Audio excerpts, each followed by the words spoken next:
ହଁ ଏ କଣ ଆଜି କଣ କରୁଛୁ? ଚିଙ୍ଗୁଡ଼ି ଶୁଖୁଆ ଆଜି ଶୁଖୁଆ ହବ ତରକାରୀ। ଚିଙ୍ଗୁଡ଼ି ଶୁଖୁଆ ପୋଇନାଡ଼ି ପଡ଼ିକି ସବୁ ହବ। ଚିଙ୍ଗୁଡ଼ି ଶୁଖୁଆ ଭଜା ହବ ଏখানে ଚାଲ ପଡ଼ିବ।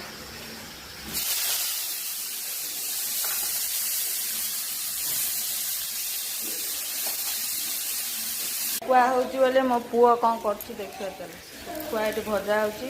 ମୋ ପୁଅ ଘରେ କବାଟା ଦେଇକି ବସିଛି। ଶୁଖୁଆ ବାସନା ଗନ୍ଧ ଶୁଖୁଆ ବାସନା ତାକୁ ଗନ୍ଧଉଛି ତ ଆସି ଘରେ କବାଟ ଦେଇକି ବସିଛି। ଆଜି ଶୁଖୁଆ ତରକାରୀ ଭାତ। ସାଙ୍ଗମାନେ ଚାଲନ୍ତୁ ଏବେ ତରକାରୀ ବନେଇବା।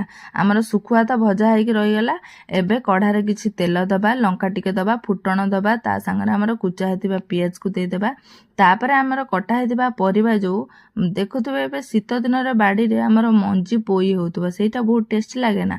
ତ ପରିବାରେ ଏଠି ଆମର ପୋଇ ନାଡ଼ି, କଖାରୁ, ସାରୁ, ଆଳୁ, ବେଗୁନ ଏତିକି ଦେଇଛି। ଆଉ ମସଲାରେ ଦେଇଛି ଆମର ସୋରିଷ, ଜିରା, ରସୁଣ, ପିଆଜ, ଶୁଖିଲା ଲଙ୍କା। ତ ପ୍ରଥମେ ପରିବାକୁ ଟିକେ ତେଲରେ ସନ୍ତୁଳି ଦେବା। ଏବେ ଆମେ ମସଲା ଦେଇଦେବା। ଦେଇସାରିଲା ପରେ ସ୍ୱାଦ ଅନୁସାରେ ଲୁଣ, ହଳଦୀ ଗୁଣ୍ଡ, ଲଙ୍କାଗୁଣ୍ଡ ଆଉ ଦେଇଦେବା। ଦେଇକି ଘାଣ୍ଟି ଘୁଣ୍ଟି ଦେଇକି ଅଳ୍ପ ଟିକେ ଜଳ ଦେଇକି ତାକୁ ଘୋଡ଼େଇ ଦେବା। ତାକୁ ପରିବାକୁ ସିଝିବାକୁ ଛାଡ଼ିଦେବା।